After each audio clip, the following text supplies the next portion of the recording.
Sit down with a pen and a piece of paper and figure out what are the things that you want to do. Where would you go if you had no fear? What's going on, everyone? I hope you're doing well. I hope you are thriving. I hope you're making the most out of everything that life is giving you this year.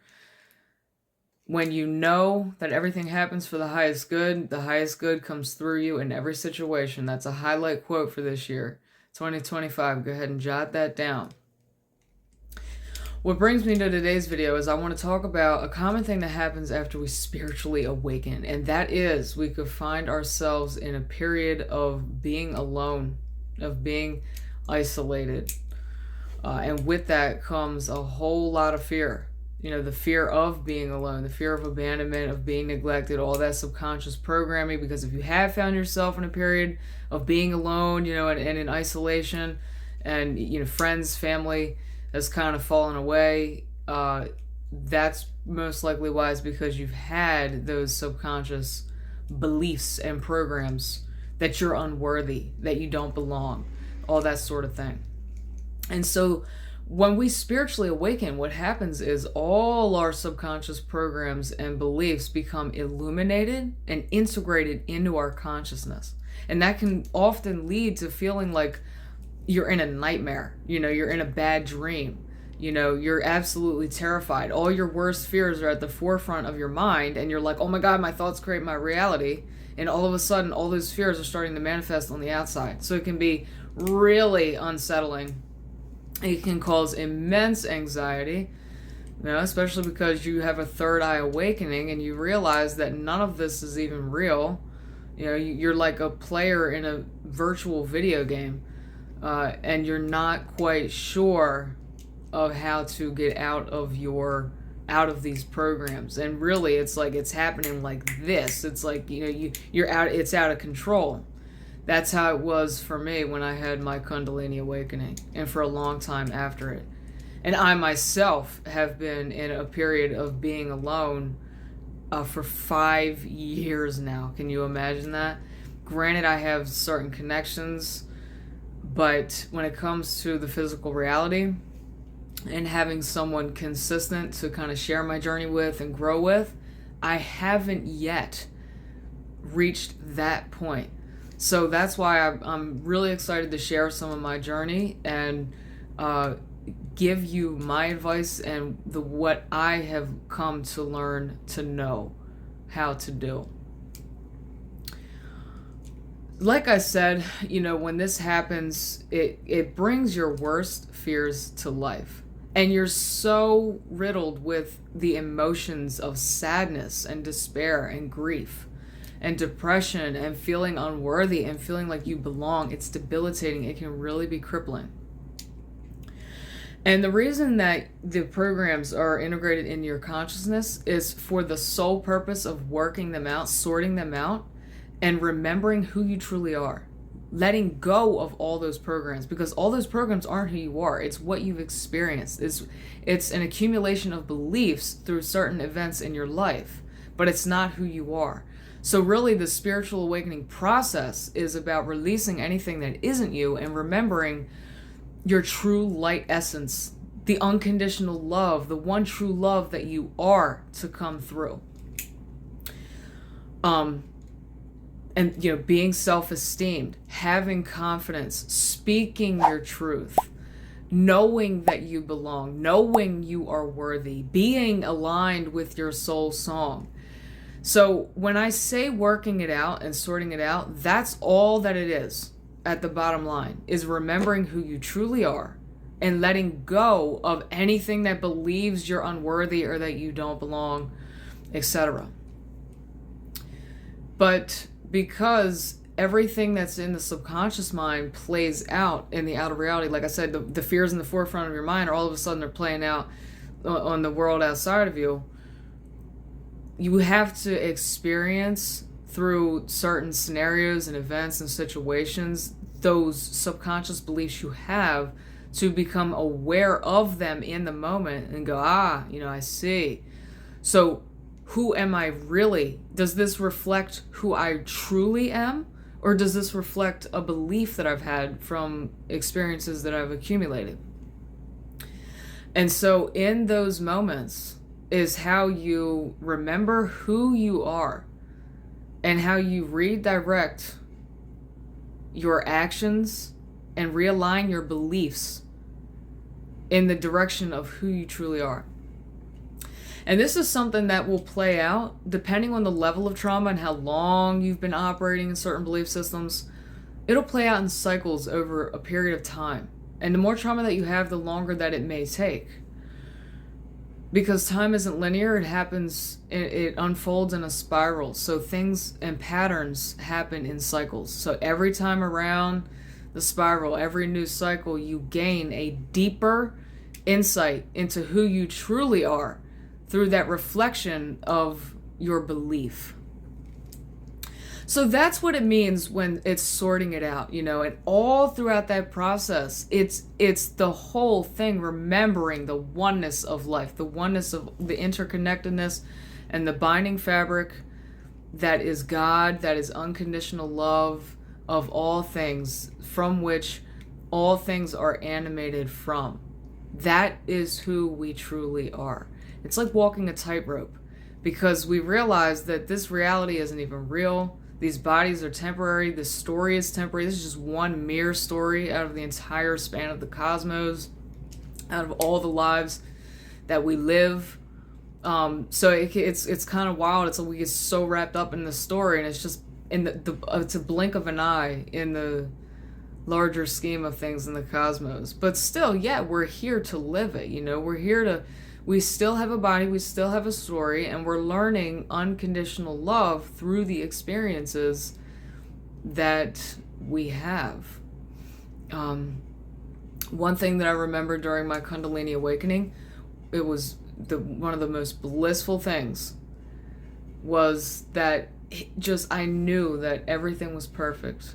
Every person was perfect. Every walk of life was perfect. Everything on the planet was perfect. Because at the root of all things is divine perfection, is that unconditional love. And it was more about letting that be, letting that love be, and letting it come through than it was about trying to change anything, trying to label anything, or judging anything. Like without the judgment, without the labels, without the human conditioning and subconscious beliefs that we've created along this mere human experience story, without any of that, everything was in divine perfection. Everything was perfect. And it was the most freeing feeling, the most freeing and blissful feeling was being in that amazing aligned state of unconditional love that most people don't actually believe is possible. A lot of people are just in the lower levels of consciousness and victimhood and separation ingrained so deeply in their subconscious that they can't reach that place, and that's not their fault. Hopefully they'll come to that understanding in their own time. Now, I don't know if I mentioned already that I've been alone in my journey for 5 years now. And everything that I've described, I've experienced. I've experienced like absolute debilitating anxiety. Like, when we have breakthroughs, it's on levels. Like I said, everything unfolds in a spiral. Things happen on cycles. So 5 years. How many cycles of all my subconscious programming and fears I've had to experience and watch play out before me, and be able to, remain in control, remain at the helm of my own ship, because it can be really hard to do that. When your whole system is screaming that you're unworthy or that you're alone, you aren't good enough, when your whole system's saying that, it can be really hard to come back in control. And also when you are neck deep in that level of fear and the darkest programming of the human experience, you can feel so lost that you don't even know what to do, That's how far away you are from the truth of who you are, from that life, from the unconditional love, from that belonging in all that you are. I'm talking about being intense, experiencing the most complex emotions of the human subconscious programming. Experiencing the most complex emotions that humans experience. Walking through hell. When you can still be loving and experience all those things. You experience all those things, and yet you are still unconditional love. So really what it is there's such a deeply ingrained programming in the subconscious human psyche of separation that it's tricked us into thinking that you can't experience a period of being a monster or channeling darkness and evil or be intense or be blunt or like I said, experience really complex emotions and still be loving. That's that deeply ingrained subconscious belief of separation. That's the entire root of why we believe that we're separated. That's the entire root that we're digging out and replacing with the truth. So, when you believe that it's impossible, that's what you're going to experience. And you're not going to allow yourself to also channel the unconditional love that you are while you also experience the less than pleasant parts of the human journey. It's not about getting rid of any event. It's not about erasing an event or a person. It's not about finally doing away with all the yucky things that we experience, the pain, the fear, the sadness, the grief, the shame, the guilt, that will come back. We'll experience different levels of those varying emotions in different ways throughout the rest of our lives. But it's about remembering that you are the love, you are the driving force of unconditional love through all of that. It's really about self-acceptance. It's about loving yourself through everything that we experience. That binds in harmonious union the body and the spirit, the body, mind, and the soul. That's why we always hear it's one. But in so many ways, we believe we're divided. We believe we're separate. And because we believe that about ourselves individually, then it manifests on the outside. And that's why, the planet's at war and there's so much division. And there's so much prejudice. There's so much hatred. It's only a reflection of what's going on in the human psyche. But anyway, I'm getting kind of more deep than really what I wanted to touch on. I kind of just wanted to touch on what to do when you find yourself in a period of being alone, in isolation. So what I've done, it's been so hard. It's been periods of absolutely debilitating anxiety, grief, fear, pain, sadness, all that. And I started realizing several years ago, I just got to go. I just have to do things. I just have to do what I want to do. I can't wait for anyone.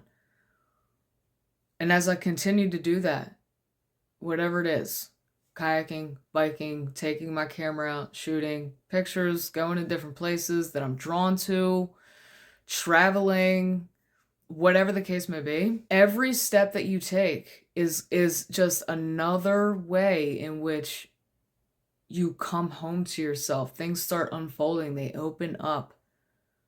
Sometimes you'll experience periods that are more intense. Feels like you can't handle it.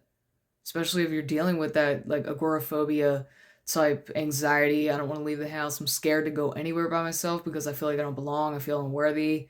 It's like that's what your whole entire system is going to say. But that's precisely why you have to get out.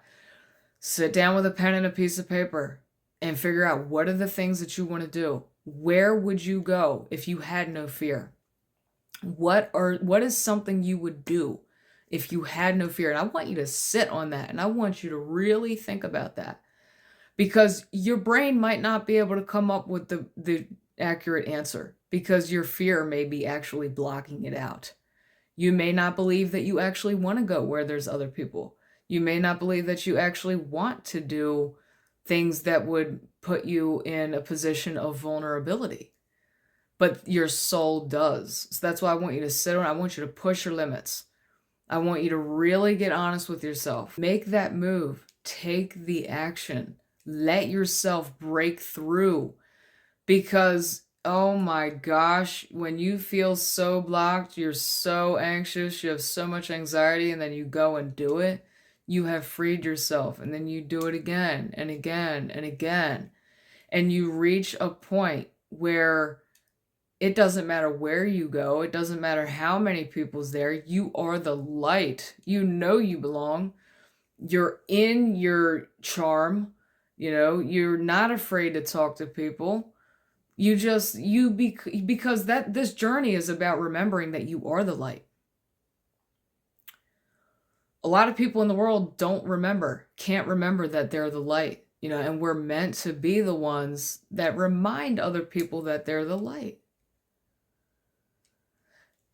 This journey will be very complex. This journey of breaking out of your chains and breaking through your barriers are going to come with more challenges. And every single one of those challenges is about guiding you back to your heart, back to your worthiness, back to your love, back to your light. If you have found yourself in a period of isolation and being alone, and you don't know what to do, and you're scared to death, do the things that you want to do. Get out and go, whatever it is. Let yourself walk through that process. And just yesterday, I went snowboarding alone. You know, I've been wanting to go snowboarding for years. I went skiing as a kid, but I've never been snowboarding. And so I went, and I had a great time. You know, I didn't feel anxious. I didn't have any anxiety. That's how far I've come. You know, I'm able to shine in my light. I'm able to be in my body and be in my skin wherever I'm at. There's people all around. I'm taking pictures. So, you know, you just come to a place when you take the moves to liberate yourself, you become liberated. When you choose to liberate yourself and remember who you are, you do.